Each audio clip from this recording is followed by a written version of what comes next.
పెద్దలు మంత్రివర్యులు రామానాయుడు గారు, నిమ్మల రామానాయుడు గారు.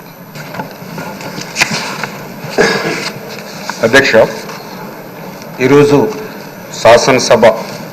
స్పీకర్గా ఎన్నికై పదవి బాధ్యతలు స్వీకరించినటువంటి మీకు ముందుగా హృదయపూర్వకమైనటువంటి అభినందనలు ముందుగా తెలియజేసుకుంటూ ఉన్నా. ఎందుకంటే రాజకీయాల్లో నేను కూడా చూస్తూ ఉన్నా, ఒకసారి శాసనసభ్యుడిగా గెలిచి మళ్ళీ ఇంకొకసారి గెలవాలంటే ఎంత కష్టమవుతుందో చూస్తూ ఉన్నాం ప్రత్యక్షంగా. ఇటువంటి రోజుల్లో కూడా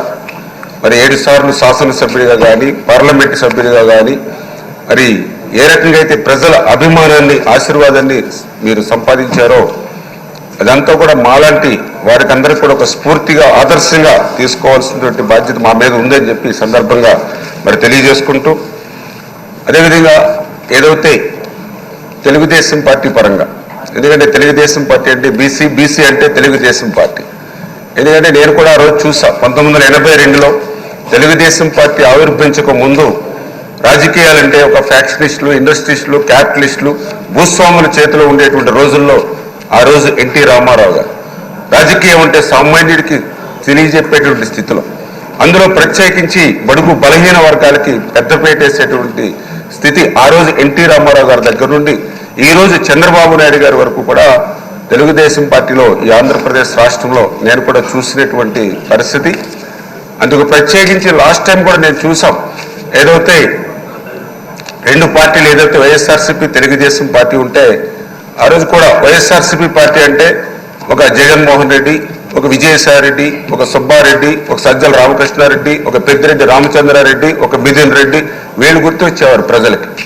ఒక తెలుగుదేశం పార్టీ అంటే ఒక కళా వెంకట్రావు, ఒక అచ్చెన్నాయుడు, ఒక అయ్యన్ పాత్రుడు, ఒక యనమల రామకృష్ణుడు, ఒక పేతాని సత్యనారాయణ, ఒక కొల్లు రవీంద్ర, ఒక కాలవ శ్రీనివాసులు, ఒక కేఈ కృష్ణమూర్తి. అది తెలుగుదేశం పార్టీ అంటే ఎప్పుడు కూడా బీసీలకి ఆ రకంగా ఎప్పుడు కూడా ప్రాధాన్యత ఇచ్చేటువంటి పార్టీ అనే విషయాన్ని కూడా మరి నేను కూడా చాలా క్లియర్గా చూడడం జరిగింది అధ్యక్ష. ఆ రకంగా మళ్ళీ ఈ రోజు కూడా, ఎందుకంటే ఆ రోజు కూడా బడుగు వర్గాలకి ప్రాధాన్యత ఇస్తూ ఆ రోజు మా గోదావరి దళిత బిడ్డ బాలయ్య గారిని ఒక అత్యున్నతమైనటువంటి పార్లమెంట్ స్పీకర్గా బాలయ్య గారిని తీసుకోవడం కానీ, అదేవిధంగా మరొక దళిత బిడ్డ ప్రతిభాభారతి గారిని మరి ఇక్కడ స్పీకర్గా తీసుకోవడం కానీ,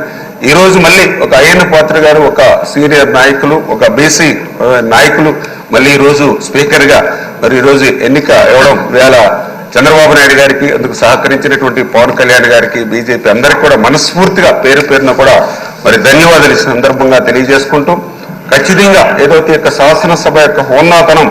మరింత పెంచేటువంటి విధంగా, ఎందుకంటే మేము కూడా చూస్తూ ఉంటే ఆ రోజు ఆంధ్రప్రదేశ్ రాష్ట్రం మరి తొలి స్పీకర్గా ఆ రోజు మరి ఐదేవర కాళేశ్వరరావు గారు కానీ, మరి ఏదైతే పెడతల రంగారెడ్డి గారు కానీ, కోన ప్రభాకరరావు గారు కానీ, నిశంకరరావు వెంకటరత్నం గారు కానీ, శ్రీపాదరావు గారు కానీ, యనమల రామకృష్ణుడు కానీ, ఈరోజు మంత్రిగా ఉన్నటువంటి మరి ఏదైతే మన నాదెండ్ల మనోహర్ గారు కానీ, ఇట్లా ఎంతో మంది ఈ సభను హోందాగా సమర్థవంతంగా నడిపించినటువంటి చరిత్ర గతంలో ఉంది. మరి దురదృష్టవశాత్తు మన ముందు మాట్లాడిన వాళ్ళు కూడా చెప్పారు, లాస్ట్ టైం 5 yearsలో కూడా ఏ రకంగా సభ జరిగిందో అందుకు ప్రత్యక్షంగా మేము కూడా సాక్షులమే. మరి కనీసం ఆ రోజు వాకౌట్ చేయడానికి కూడా మైక్ ఇవ్వనటువంటి పరిస్థితి ఆ రోజు శాసనసభలో చూసినటువంటి పరిస్థితి. సాక్షాత్తు ఏదైతే ప్రభుత్వం చేస్తున్నటువంటి తప్పులు ఏవైతే ఉన్నాయో వాటిని మేము తెలియజెప్తే, ఎందుకంటే జనరల్గా ఏదైనా అధికార పక్షం అంటే మెరిట్స్ చెప్తుంది, ప్రతిపక్షం అంటే డిమెరిట్స్ చెప్తుంది. అయినా కూడా వాళ్ళు అవకాశం ఇవ్వకుండా సాక్షాత్తు ఆ రోజు కూడా నాకు బాగా గుర్తు, ముఖ్యమంత్రి స్థానంలో ఉన్నటువంటి ఆయన జగన్మోహన్ రెడ్డి గారు ఒక శాసనసభ్యుడు నా మీద ఒక ప్రివిలేజ్ మోషన్ కూడా మూవ్ చేశారనంటే వాళ్ళు ఎంత ఇరిటేట్ మైండ్లో కక్షతో ఆ రోజు శాసనసభ అంటే ఒక దేవాలయం అంటే శాసనసభను వాళ్ళు ఏ రకంగా మరి మార్చారనేది ఆ రోజు 5 సంవత్సరాల్లో మేము కూడా అందరం కూడా ప్రత్యక్షంగా చూసినటువంటి పరిస్థితి. మరి శాసనసభలోనే కాదు, శాసనసభ వెలుపల కూడా మేము కూడా ఆ రోజు ప్రభుత్వ బాధ్యతలు, ఎందుకంటే మేము మొన్న అఫిడవిట్లో కేసుల వివరాలు నమోదు చేయాలంటే డీజీపీకి అప్లై చేసుకునేటువంటి పరిస్థితి, అంటే ఏ జిల్లాలో ఎక్కడ ఏ పోలీస్ స్టేషన్లో కేసు పెట్టారో కూడా తెలియనటువంటి పరిస్థితి. దగ్గర మా మీద నాకు ఆ వివరాలు తెచ్చుకుంటే 25 కేసులు నా మీద నమోదయ్యాయంటే నాకే ఆశ్చర్యం అనిపించింది. ఎందుకంటే 2019కి ముందు ఒక్క కేసు కూడా మా మీద లేనటువంటి రోజుల్లో మరి 25 కేసులు ఈ ప్రభుత్వం నమోదు చేశారంటే ఏ రకంగా కక్షలు, కేసులు, వేధింపులతోటి వాళ్ళ పాలన శాసనసభలోను శాసన సభ వెలుపల ఎట్లా జరిగిందనేది అందరికీ అర్థమవుతున్నటువంటి పరిస్థితి అధ్యక్ష. మరి అటువంటి పరిస్థితికి భిన్నంగా మళ్ళీ అటువంటి ఎవరైతే ఇంతకుముందు మనం మాట్లాడుకునేటువంటి మహనీయులు ఎవరైతే శాసనసభను మరి హోందాగా సమర్థవంతంగా నిర్వహించారో ఆ కోణంలో మళ్ళీ అయ్యన్న పాత్రుడు గారి ద్వారా, ఎందుకంటే నాకు కూడా ఆ నమ్మకం, ఎందుకంటే మీతో కూడా మాకు మంచి సన్నిహిత సంబంధం, మీరు కూడా ఏదో పంచాయతీరాజ్గా కానీ ఆర్ఎండ్బీగా కానీ అందులో ప్రత్యేకించి మా గోదావరి జిల్లా, పశ్చిమ గోదావరి జిల్లాకి మీరు కూడా ఇన్ఛార్జ్ మినిస్టర్గా ఉండి మిమ్మల్ని దగ్గరగా చూపిస్తున్నటువంటి పరిస్థితి. అంచేత మీ యొక్క సారథ్యంలో